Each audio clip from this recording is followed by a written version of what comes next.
본 방송에서 제공하는 투자 정보는 투자 판단에 대한 조언입니다. 방송에서 제공하는 주식의 가치, 가격 상승 및 하락에 대해서는 방송사에서 보장하지 않습니다. 네, 여러분 안녕하십니까? 마감인방 60분의 승부 최슬기입니다. 지금 시장 참 역설적인 상황들이 전개가 되고 있습니다. 미국 연준의 매파적인 발언들이 시장에 계속해서 부담을 주면서 차라리 악재라도 생겨서 미국의 금리 인상 속도에 제동이 걸리길 바라는 그런 역설적인 상황들이 전개되고 있는데요. 이런 상황 속에서도 코스피 지수는 오전장 흔조세를 딛고 반등에 나서고 있습니다. 자, 지금 이 시장에서 과연 유효한 투자 전략은 무엇일까요? 오늘도 마감인방 60분의 승부와 함께 하시면서 성공적인 투자 전략 가다듬어 보시길 바랍니다.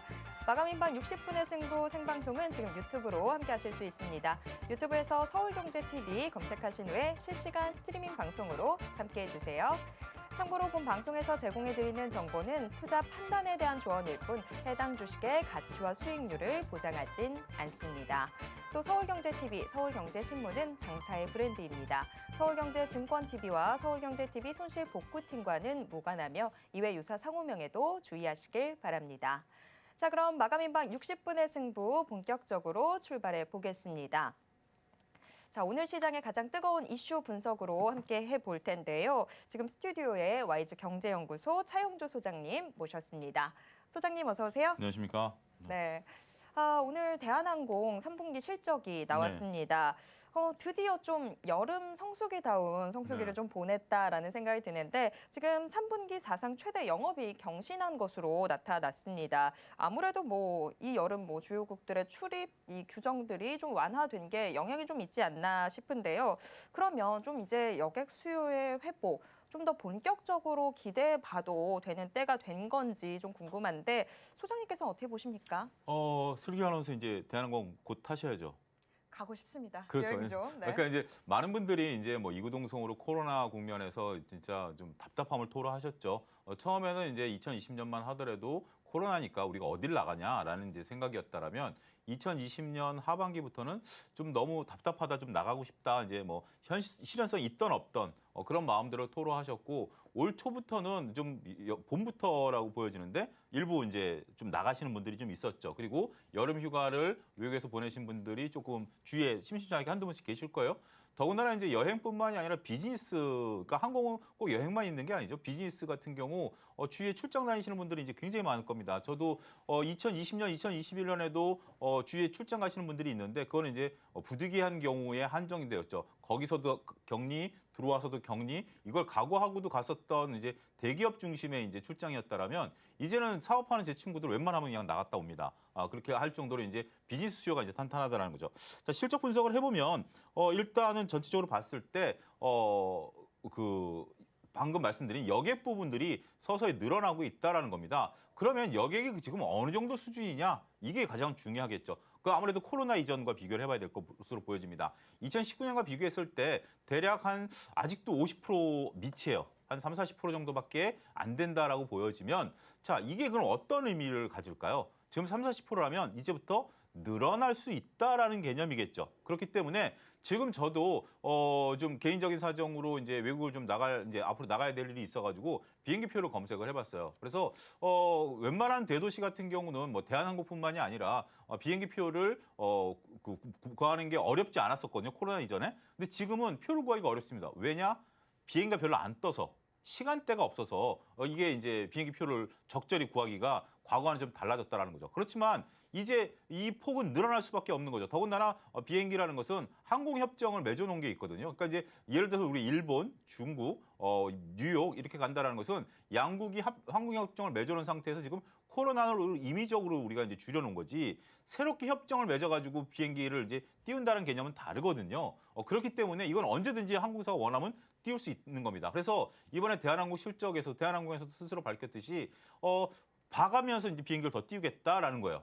지금 이제 특히 대한항공 같은 경우는 굉장히 다른 LCC나 아시아나항공과 다르게 국적기이다 보니까 코로나 국면에 있어서도 거점 도시에 대한 비행기는 계속 다녔어요. 예를 들면 뉴욕, 도쿄, 런던 이런 데는 사람이 있던 없던 최소한의 이제 그걸 하기 위해서 다녔던 상황인데 여기는 비즈니스 수요가 기본적으로 있는 데 아니겠습니까? 그래서 이제 비즈니스 수요가 있고 여객 수요에 따라서 예를 들면 이런 거죠. 일본 같은 경우는 도쿄는 왔다 갔다 하는데 오사카 같은 경우는 느렸다 줄였다 할 수 있는 거죠. 상대적으로 물론 오사카도 비즈니스 수요가 있지만 아무래도 거기는 여행 수요가 있으니까 예를 들어 드리는 겁니다. 그렇기 때문에 지금 도쿄 같은 경우 왔다 갔다 했던 상황에서 오사카를 느려서 거기 여행객들이 들어온다라면 여행 수요는 늘어나겠죠.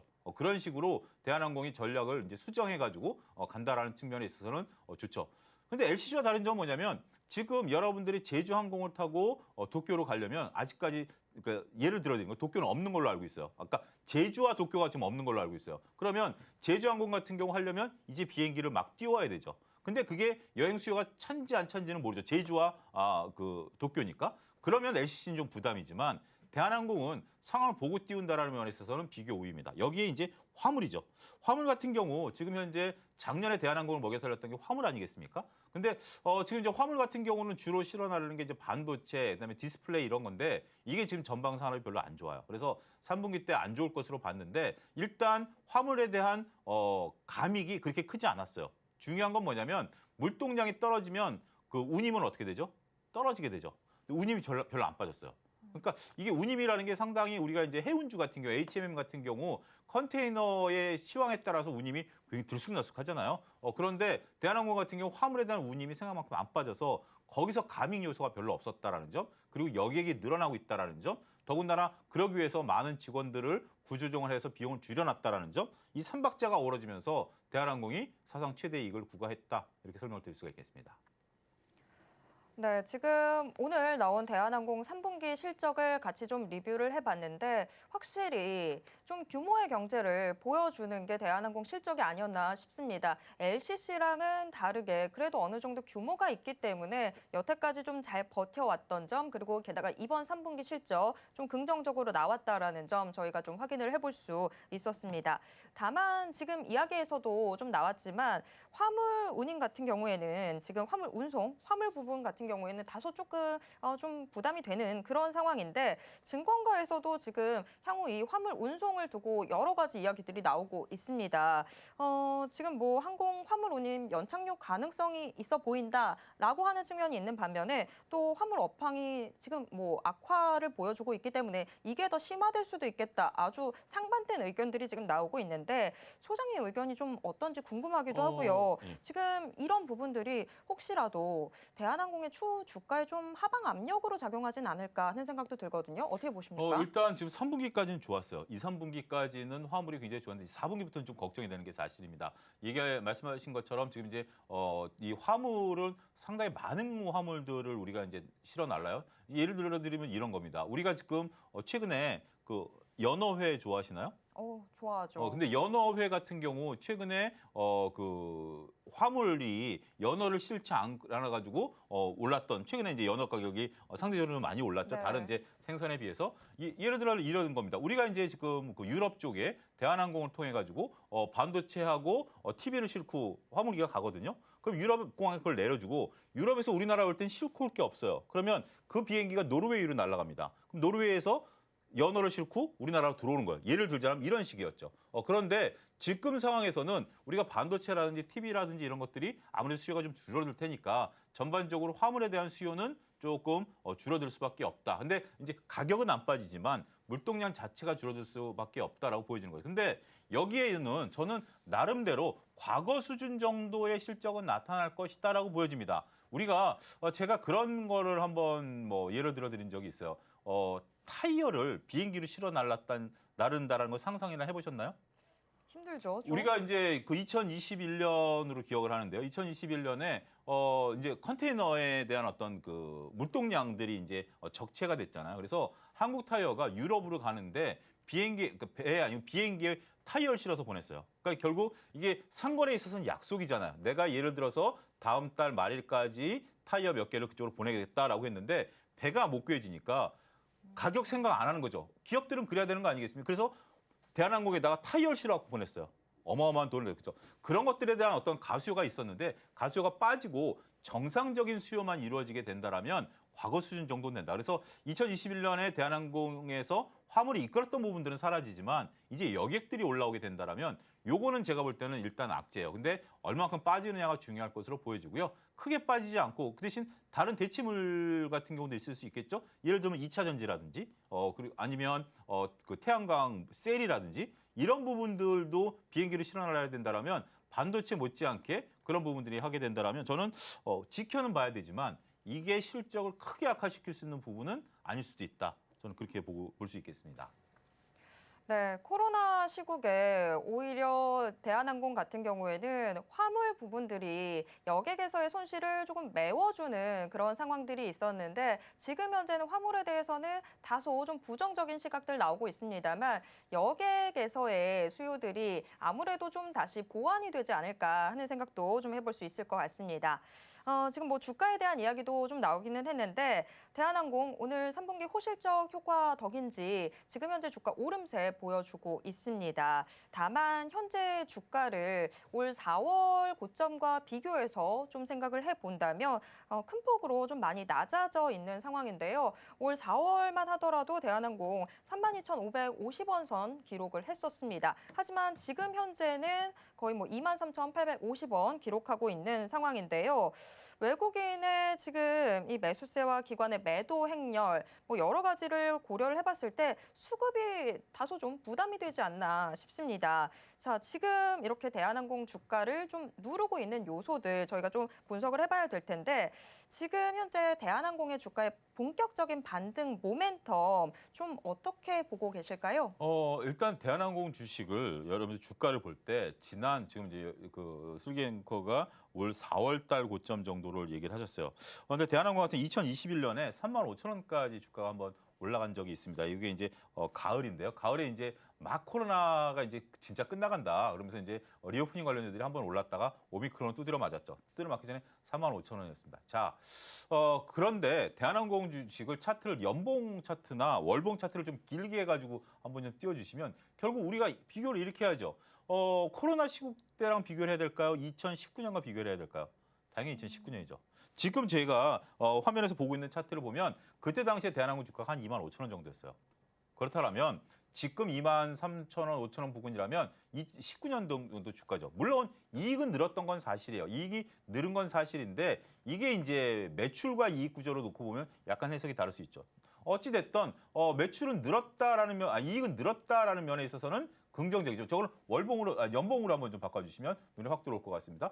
그것 이제 그런 모습이긴 하지만 아직까지 이제 매출이 제대로 일어나지 않는다라고 보면 2019년도 지금 현재 주가 수준이다라고 보면 지금 여기서 이 뉴스를 가지고 새롭게 주가가 반등하기에는 쉽지 않을 수도 있다. 그리고 너무 단기적으로 최근에 올랐다 빠졌기 때문에 그런 부분들 감안하게 된다면 조금 조심스러울 수 있죠. 자, 지금 여러분들 제 얼굴에서 화면을 보면 중간에 2017년서부터 2019년까지 중간에 지금 딱 중간이 2019년까지예요. 25,000원 거기 박스권이었잖아요. 박스권에 있다가 코로나 때문에 훅 빠졌다가 3월까지 올라갔다 지금 다시 그 수준이에요. 그러면 지금 정도의 주가 수준이면 물론 저게 뭐 싸다라고 얘기하기는 좀 어려울 것 같아요. 하지만 이제 이익이 늘어나고 매출이 늘어난다면 이제부터 모멘텀을 찾아갈 가능성이 높지 않겠는가. 근데 일단은 3만 원대 이상에 있는 매물대를 또 소화해내야 되는 휴유증이 남아있다라는 점도 일단 주가에는 좀 단기 악재일 수 있다. 그러니까 주식의 움직임에, 그러니까 기업의 내부가 아니라 주식의 움직임에는 좀 단기 악재일 수도 있다. 이렇게 말씀드릴 수가 있겠습니다. 네, 저희가 차트까지 보면서 같이 좀 이야기를 나눠봤습니다. 뭐 저희가 근데 항공주 이야기를 하면 당연히 여객을 먼저 좀 생각을 할 수밖에 없을 텐데 대한항공을 비롯해서 항공주들이 코로나 시국 동안에 정말 가장 많이 힘들었었죠. 뭐 아무래도 여행을 쉽게 할 수 없는 상황이다 보니까. 그런데 지금 현재 각국에서는 이 여행 관련 각종 규제들이 좀 풀리고 있는 상황들 계속해서 좀 전해지고 있습니다. 다만 여기서 혼자 따로 떨어져 있는 곳이 있죠. 바로 중국입니다. 중국은 아직까지도 좀 나라의 빗장을 계속해서 좀 걸어 잠그고 있는 그런 상황인데요. 뭐 제로 코로나 방침을 두고서도 뭐 여러 가지 이야기들 오고 가고 있습니다. 계속해서 좀 설왕설래하는 상황인데 향후 중국의 이 제로 코로나 정책에 변화가 생길 수 있을지 이 부분도 좀 궁금한 상황입니다. 자, 만약에 중국의 제로 코로나 정책에 뭔가 변화가 조금이라도 생기게 된다면 대한항공 주가의 흐름에 좀 유의미한 영향력을 끼칠 수 있을까요? 일단 한번 좀 해보죠. 정치적인 영역으로 잠깐 넘어가 보면 이번 리창이라는 분이 총리가 됐죠. 리창 총리가 이제 상하이시 주석에서 우리식으로 얘기하면 상하이 시장이었죠. 상하이 시장이었다가 이제 총리로 이제 영전을 하셨죠. 근데 이분 같은 경우 상당히 상하이에 대한 어떤 봉쇄 이거 굉장히 강력하게 주장하셨던 분입니다. 뭐 일부 보는 시각은 다르죠. 일부 강하게 통제를 해가지고 코로나 잡았다라는 것도 있고, 확 퍼질 것을 부분 통제. 그러니까 우리가 생각하는 상하이를 동시에 봉쇄한 게 아니고 세월 기준으로 하면 예를 들어서 뭐 강남구 했다가 다시 이제 강서구 했다가 뭐 이런 식이었기 때문에 그렇게 해서 코로나를 잡았다라고 뭐 긍정적으로 보는 시각도 있습니다.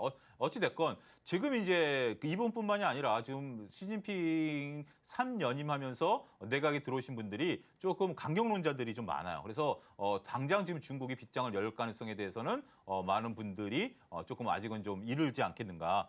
지금 현재 이제 시진핑 3연임 정부가 이제 막 구성이 됐고 이제 그 우리식으로 얘기하면 국무위원들이 형성이 된 거 아니겠습니까? 그러면 이제 정책들은 이제 막 만들어내는 시기예요. 중국 입장에서 보면. 그렇기 때문에 당장은 아닐 가능성이 있다. 자, 그러면 이거와 대한항공과의 관계를 놓고 보면 그럼 과거 대한항공이 중국 쪽에서 매출이 컸었느냐라고 보면 그다지 크지는 않았어요. 중국 쪽에서 매출이 가장 컸던 건 아시아나항공입니다. 지금 이제 말씀드린 것처럼 대한항공은 나름대로 국적기이기 때문에 전 세계로 쫙 뻗어 있었던 상황이에요. 근데 아시아나는 후발주자죠. 후발주자를 대한항공과 부딪혀갖고 후발주자가 먹을 수 있는 파이는 별로 없죠. 그래서 중국을 공략을 시작했고요. 중국을 안 가는 곳 없이 쫙 퍼뜨려 했어요. 그렇게 그게 우리 이제 인천공항에 만들어진 계획입니다. 무슨 얘기인고 하니 예를 들면 중국의 소도시에서 뉴욕을 가기 위해서는 뉴욕까지 직항편이 없어요. 그러면 예를 들어 우리나라도 그렇죠. 제주도에서 뉴욕 가는 건 없잖아요. 그러면 제주도민이 뉴욕 가려면 제주도에서 인천공항에 와서 뉴욕으로 가는 거죠. 그래서 그걸 하기 위해서 아시아나항공이 그 중국 시골에 있는 분들을 인천공항으로 모셔와가지고 거기서 아시아나를 타고 가는 거였어요. 과거에 우리가 아시아나가 LA공항인가 워싱턴공항에서 안타까운 그 꼬리가 부딪히는 사고가 있었죠. 그때 이제 희생되신 분들이 중국 유학생들이었어요, 다. 그런 상황이었기 때문에 중국에서 트리거가 된다라면 아시아나항공 쪽이지 대한항공 쪽은 그렇게 크지는 않습니다. 물론 대한항공이 뭐 북경이나 이런 데 안 가는 거 아니긴 하겠습니다만 상대적으로 중국이 열리는 게 긍정적이지만 지금 이제 중국이 열린다 그래서 대한항공 주가가 갑자기 확 올라간다? 요거는 조금 다른 개념으로 보셔야 되지 않을까 싶습니다. 네, 그렇군요. 좀 더 저희가 두고 봐야 될 것 같습니다. 한편 지금 뭐 항공주뿐만이 아니라 전 세계 경제에 지금 같이 영향을 미치고 있는 부분들 흔히 뭐 3고라고 하죠. 환율, 또 유가, 또 금리 인상 이렇게 3고 현상이 이어지고 있는 상황인데 참 정말 대외 환경이 좋지가 않습니다. 이런 상황 속에서 앞으로 대한항공의 장기적인 주가 전망은 저희가 좀 어떻게 그려볼 수 있을지 궁금해지는데요. 대한항공 장기적으로 주가 흐름 좀 어떻게 좀 예상하고 계실까요? 일단은 뭐 대한항공 같은 경우 이번에 좀 안타까운 또 사고도 하나 있었죠. 그러면서 이제 그 관련된 기종들을 퇴출시키겠다라고 발빠르게 지금 얘기를 하고 있습니다. 대한항공 같은 경우는 이제 실질적으로 이제 3세까지 이제 경영구도가 좀 내려와 있는 상황이고 그 부분에 대해서는 이제 흔들림 없이 간다라는 거죠. 저는 장기적으로는 나쁘지 않을 것으로 보여집니다. 왜냐하면 이제 지금 여객 수요가 대략 한 40% 정도까지 올라왔기 때문에 코로나 이전에 이 부분은 앞으로 이제 커진다라고 보는 것이고요.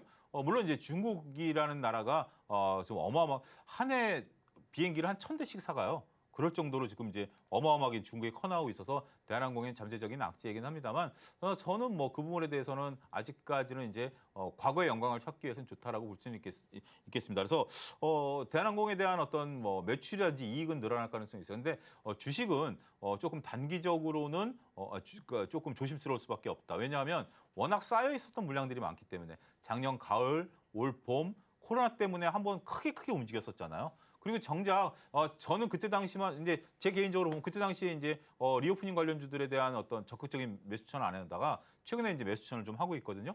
그런데 별로 반응이 없어요. 그때는 조금만 매수 추천이 나와도 리오프닝 관련주들이 주가가 확 움직였는데 지금은 뭐 제가 한 달 가까이 외치고 다녀도 별로 주가 움직임이 없어요. 오늘 좀 올라가는데 그렇기 때문에 시장에서 이미 이쪽에 대해서 관심이 좀 식었다라고 봐야 될 것 같아요. 그렇기 때문에 리오프닝 관련해 가지고 대한항공의 주가는 조금 시간이 걸릴 수 있고 매물도 좀 3만 원대까지 소화해야 될 가능성이 있다. 오히려 3만 원이 넘어서면 그때부터는 주가 상승이 탄력을 받을 가능성이 있다라는 점을 염두에 두셔야 되지 않을까 싶습니다. 네, 지금 그러면 대한항공 지금 시점에서 매수도 유효하다고 보십니까? 그러니까 결국 이제 어떻게 보느냐는 거죠. 이제 지금 길게 보고 내가 이제 내년, 내후년까지 보겠다라고 한다라면 저점을 나름대로 잡아가는 건 분명 좋다라고 말씀드릴 수가 있겠고 그렇지 않으면 지금은 조금 기다렸다가 오히려 주가가 한 2만 원대 후반까지 정도 올라왔을 때 그래서 매물을 좀 소화시켜 놓고 나면 그때 가서 한번 보시는 것도 좋지 않을까. 일단 대한항공 여객이 늘어나기 쉽지 않습니다. 뭐 비근한 예로 제가 제 경험을 말씀드리면 코로나 이전에 도쿄를 갈 때 대한항공 40만 원이면 탔거든요. 지금 70만 원이에요. 그렇다면 이게 내려올 때까지는 여객 수요가 크게 늘어나기에는 좀 부담될 수도 있다. 이 점도 말씀드리겠습니다. 네, 대한항공 지금 현재 23,850원 구간대에서 움직이고 있는 상황인데 2만 원 후반대로 올라오고 난 다음에 그 이후에 좀 살펴보셔도 늦지 않을 것 같습니다. 항공주 저희가 좀 같이 살펴봤습니다. 지금까지 차영주 소장과 함께 이야기 나눴습니다. 소장님 고맙습니다. 감사합니다.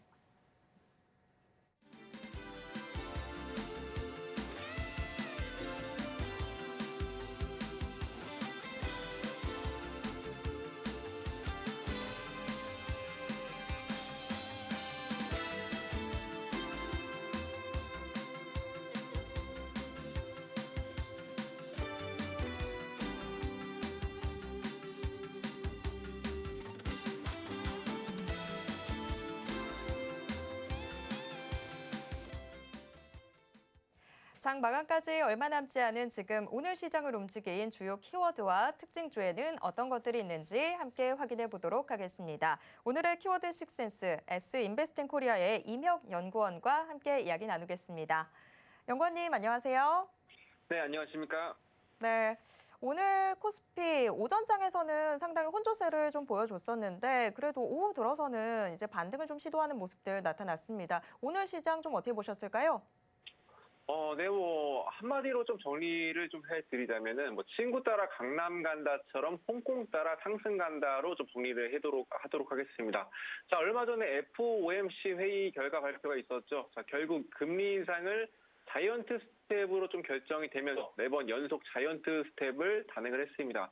자, 그 이후에 증시 움직임은 이미 선반영이 많이 되었기 때문에 영향은 조금 미미했지만 연준이 이번 회의에서 통화정책에 누적된 긴축과 통화정책이 경제활동과 또 인플레이션에 미치는 시차 그리고 경제와 금융 변화를 고려할 것이라면서 긴축 속도를 조절할 것처럼 좀 언급을 했었습니다만 파월 패드 의장이 여전히 갈 길이 있고 최종 금리가 예상했던 것보다 높을 거라고 언급을 했습니다. 그래서 금리 인상 중단에 대해서 시기상조고 아직 갈 길이 멀었다는 매파적 발언으로 인해서 시장의 하방 압력을 가하기도 했습니다.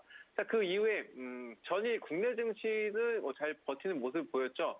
그리고 또 새로운 이슈가 나와줬는데 그 영국 중앙은행 영란은행이 75bp 금리 인상에 나섰고 영국이 경기 침체가 올 수 있다는 소식이 있었습니다.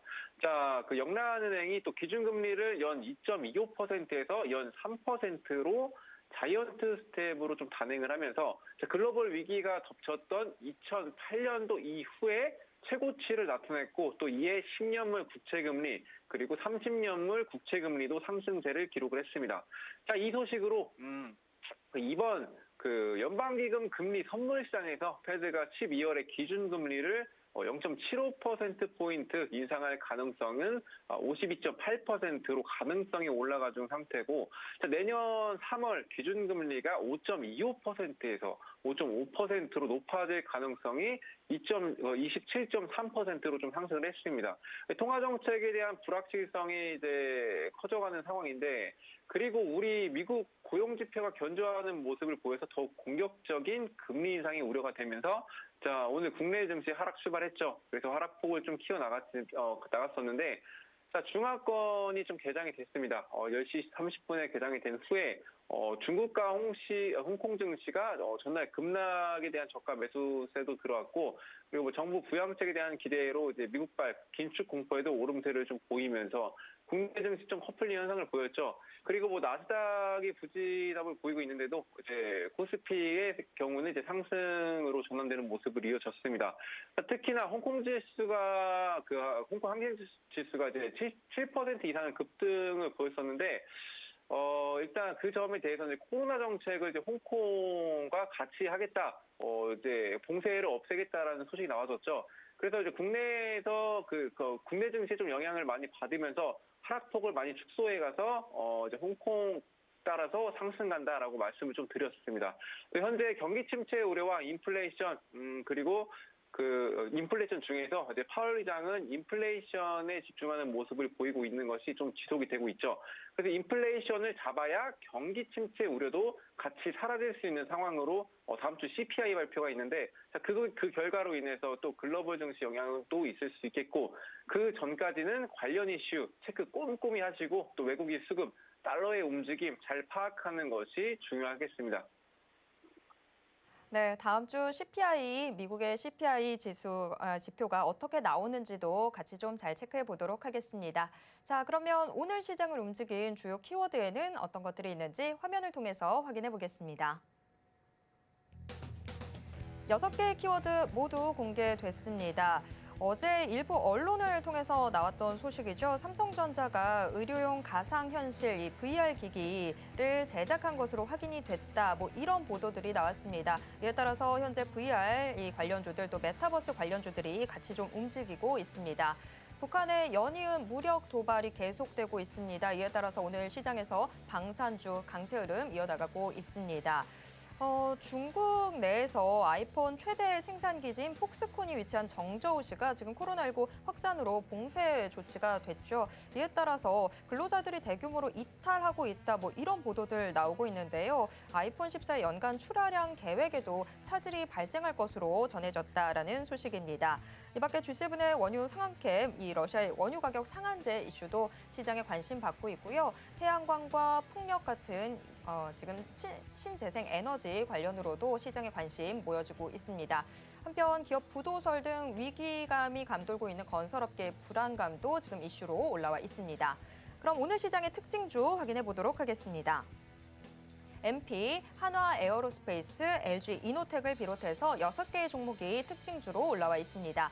이 중에서 좀 더 깊게 들어가 볼 세 종목, 한화 에어로스페이스, CS윈드, 동부건설이 뽑혔습니다.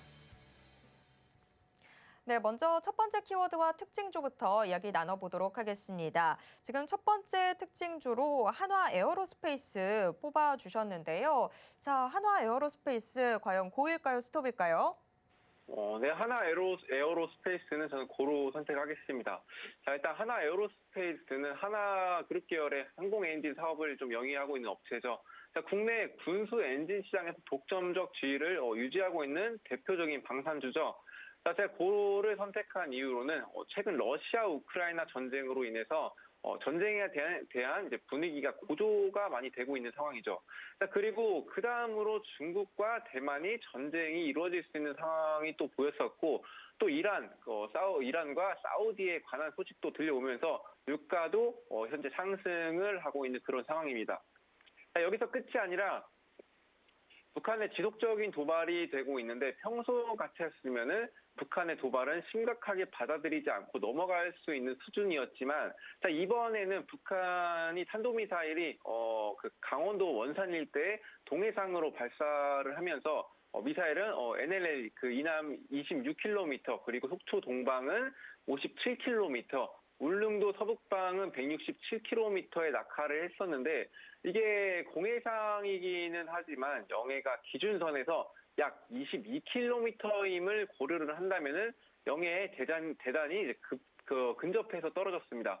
그래서 미사일 발사로 경북 울릉 전역에 공습 경보가 발령이 됐었고, 그 뒤에 한미훈련이 진행되고 또 오늘도 단거리 북한에서 이제 단거리 미사일 2발, 장거리 미사일 1발이 포착돼서 분위기가 더 고조가 되고 있습니다. 자, 러시아 우크라이나 전쟁 전 상황을 좀 생각해 본다면 요즘 시대에 침공을 하겠어? 라는 의문점을 가지면서 긴장감을 조금 놓고 있었죠. 그런데 전쟁이 발생이 되면서 예민해져 있는 상황이죠. 그래서 방산이 주목받고 또 한국의 무기 수출 수주가 많이 나와주고 있는 상황입니다.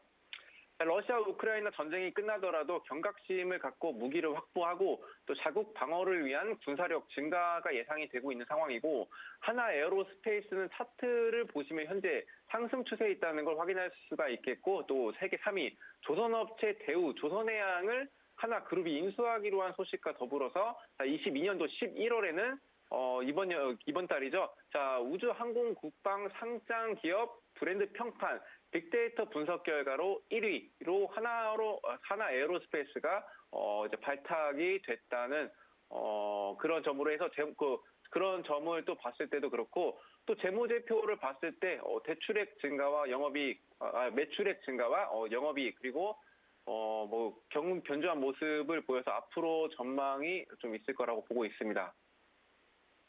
네, 첫 번째 특징주 하나 에어로스페이스 고 의견 받았습니다.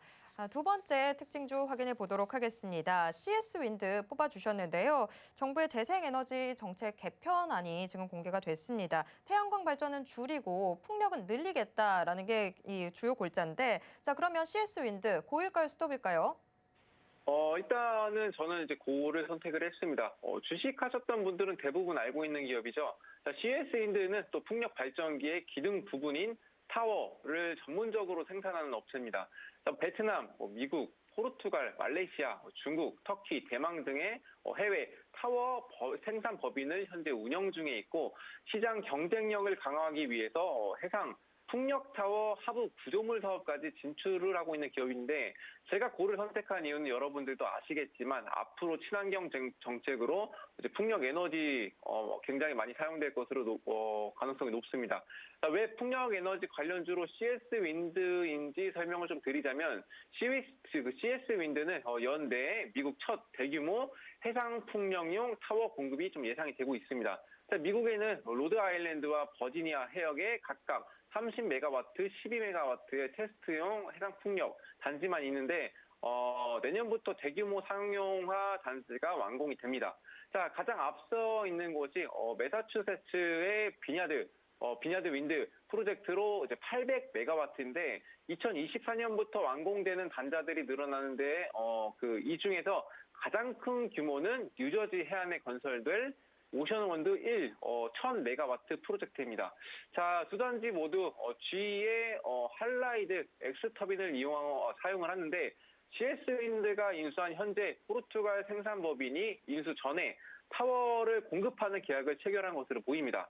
그래서 최근 법원이 이 두 개의 프로젝트에 GE가 로열티를 주는 방법으로 납품을 허용했고, CS 윈드의 포르투갈 법인에서 연내 타워 공급이 시작될 것으로 판단이 되고 있습니다. 또 IRA로 법안으로 인한 또 미국 풍력 시장 확대와 보조금 수령, 그리고 글로벌 해상 풍력 시장 본격 성장 시작으로 CS 윈드는 또다시 성장 속도가 빨라지게 됐고, 특히나 향후에도 글로벌 정책들은 IRA와 같이 현지 국가 업체 위주로 지원이 집중될 것으로 보이고 있습니다.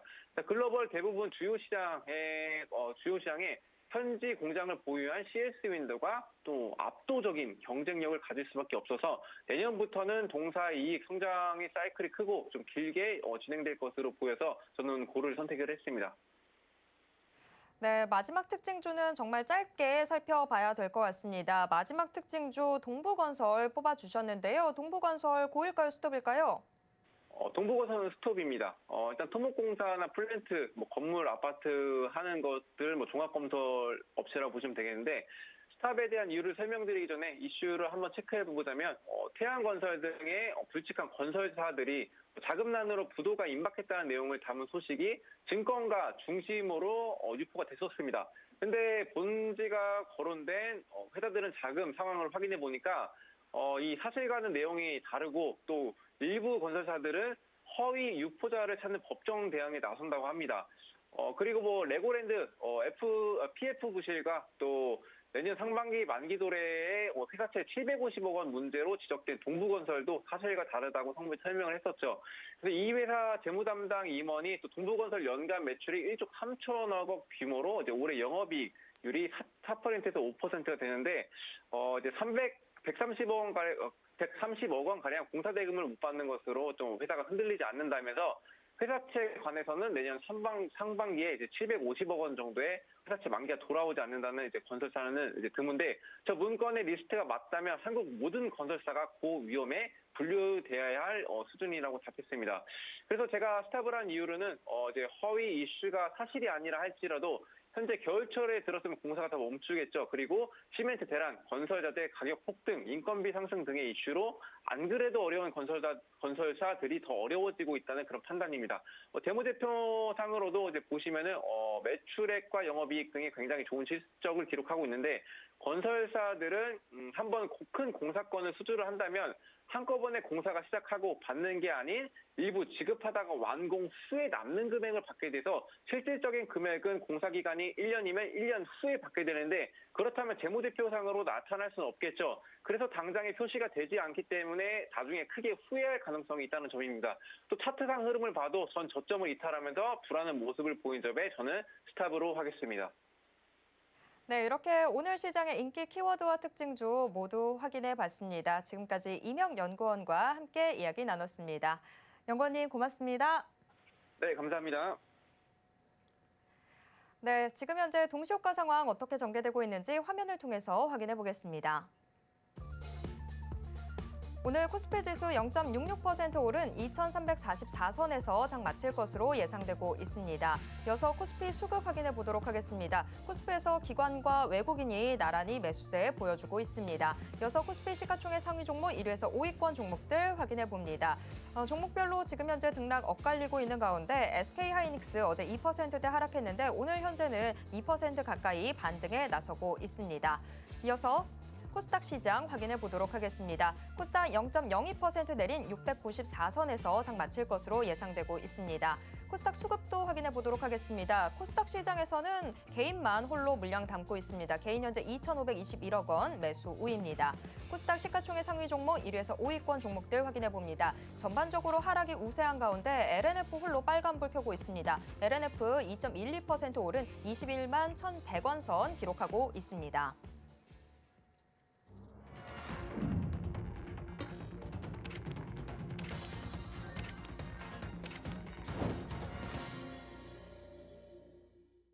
네, 이번 코너는 이정수의 신의 한 수 시간입니다. 매일 장 마감 이후 서울경제TV 리드온 이정수 파트너가 시장 분석과 함께 특징주들 짚어드리고 있는데요. 지금 이정수 파트너 전화 연결돼 있습니다. 파트너님 안녕하세요. 네, 안녕하세요. 신의 한 수의 이정수 파트너입니다. 네, 오늘 우리 양대 시장 오전장 대비해서 오후장 흐름은 그래도 비교적 괜찮았는데요. 오늘 시장 좀 어떻게 보셨는지 가져오신 특징주와 함께 분석 부탁드립니다. 네, 어제도 말씀을 드렸고 계속 얘기하지만 시장은 안 좋아요. 안 좋은 게 맞지만 종목들 매매하는 거는 참 재밌습니다. 그러니까 종목만 가면 되는 거죠. 그래서 종목만 가면 된다라는 사람들은 지금 그냥 재밌는 장이에요. 그냥 매매가 잘 되는 장인데 종목들이 조금씩 움직이는 게 아니고 한꺼번에 막 튀죠. 어제 그저께는 원전 테마가 튀고 수소 전지 테마가 튀고 2차 전지가 튀고, 자 오늘은 화장품이 튀고요, 그렇죠? 그리고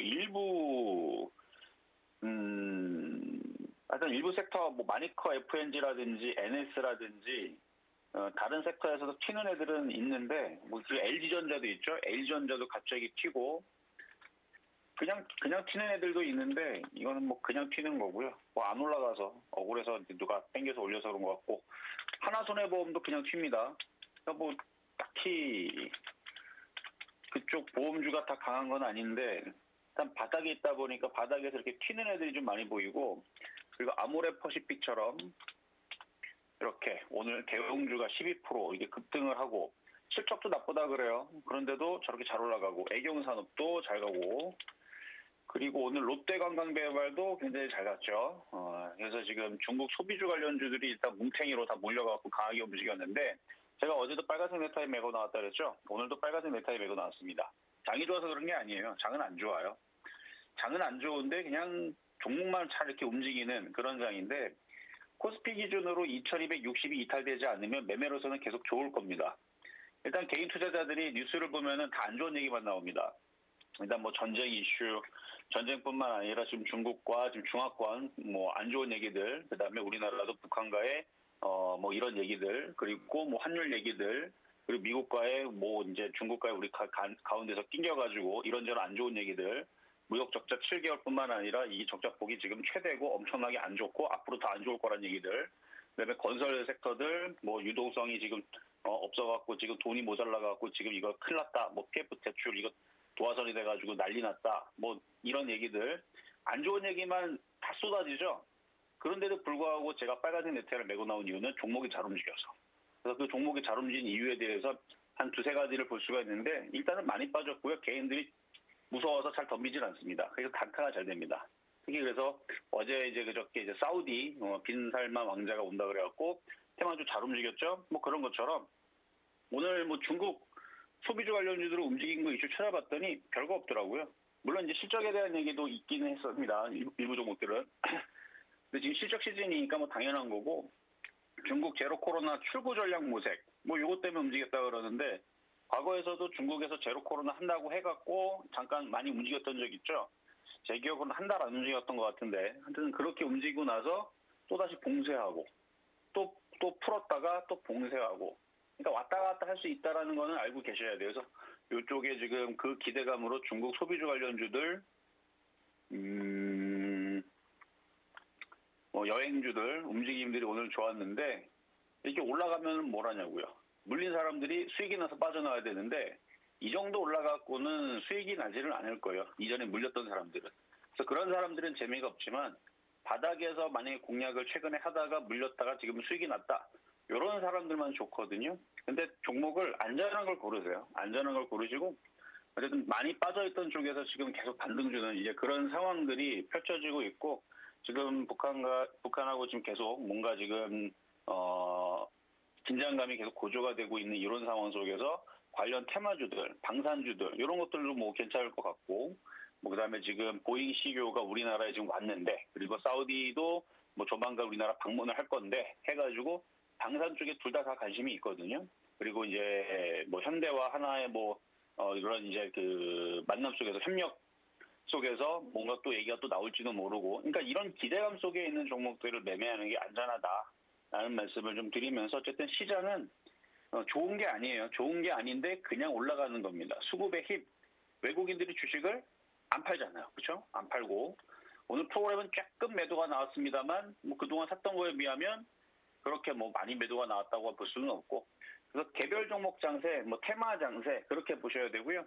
미국 시장은 나스닥 선물은 장중에 플러스이기는 하지만 아직 그렇게 강한 것도 아니고 반등이 나올지 안 나올지도 모르는 거고, 나스닥은 여기서 반등을 주더라도 다시 되말리면서 다시 깨질 거를 우리가 알고 가야 돼요. 여기서 못 들어올리고 깨질 거란 말이에요. 그래서 깨지면 그때 가서 우리나라 시장은 진짜로 흔들리겠죠. 그러니까 단타 작전을 펼쳐야 되지, 지금 이제 종목도 움직인다고 장기 투자해야지 이런 생각을 길게 볼 때에선 굉장히 위험합니다. 다시 말하지만 장은 굉장히 안 좋아요. 무디스에서 우리나라 굉장히 신용 부정적으로 봤습니다. 지금 뭐 채권 시장 이런 데 보게 되면 지금 우리나라 시장을 못 믿어서 외국 자금들 다 빠져나간대요. 그러고 있는 상황에서 환율 문제도 있고, 이제 기업들도 이제 돈도 안 돌고, 하여튼간 안 좋은 얘기들은 되게 많은데, 그래도 저는 빨간색 네트를 메고 나온 이유가 주식시장은 매매가 된다. 그래서 사고 팔고 먹고 팔고 하면 되는 거예요. 그래서 이슈가 있는 종목들 바닥에 사서 먹으면 파세요. 욕심내지 말고. 그러면은 재밌는 장이고, 그냥 단기 투자하려는 사람들은 먹었다가 다 토하고 또다시 힘든 장을 또 경험을 해야 되니까 지금은 무조건 단타가 유리한 장입니다.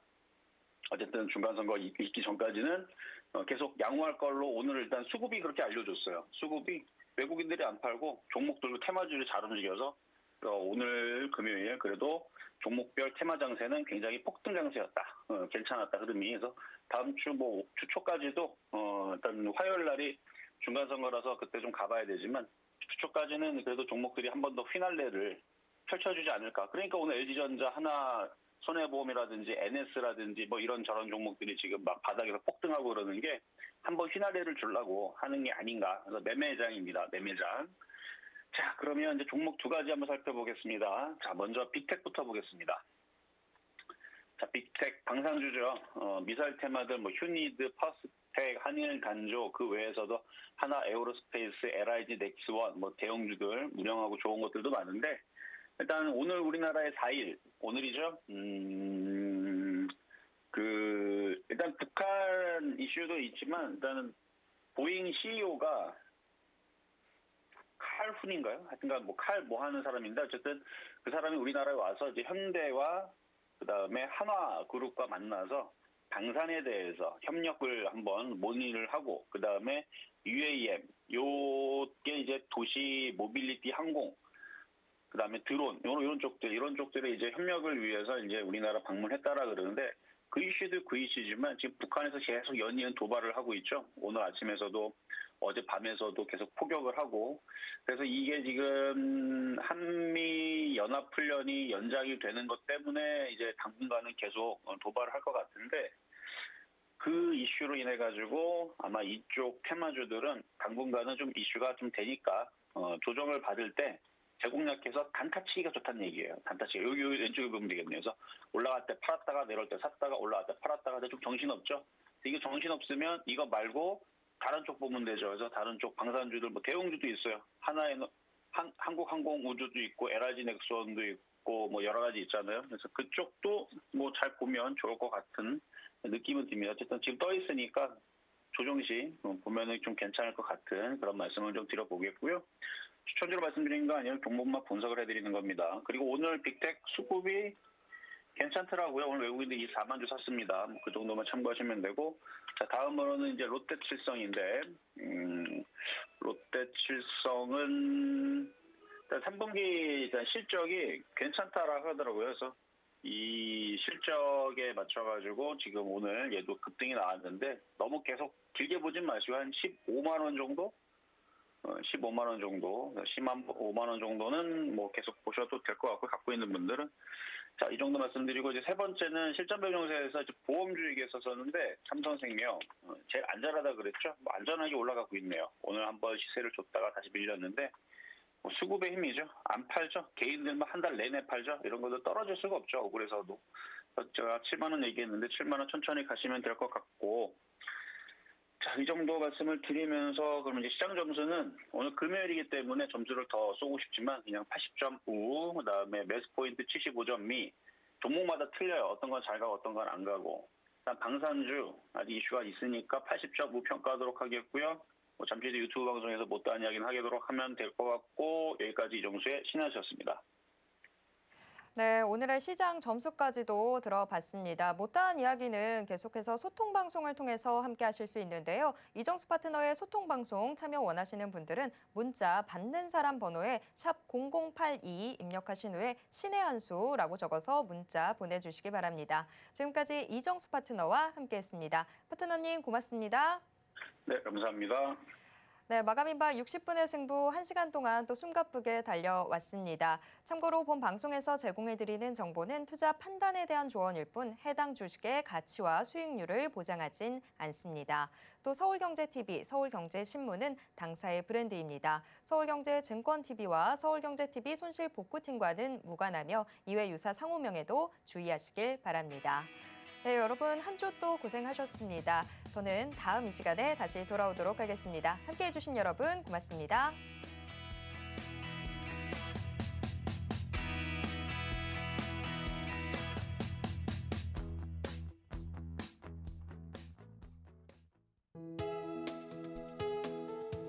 본 방송에서 제공하는 투자 정보는 투자 판단에 대한 조언입니다.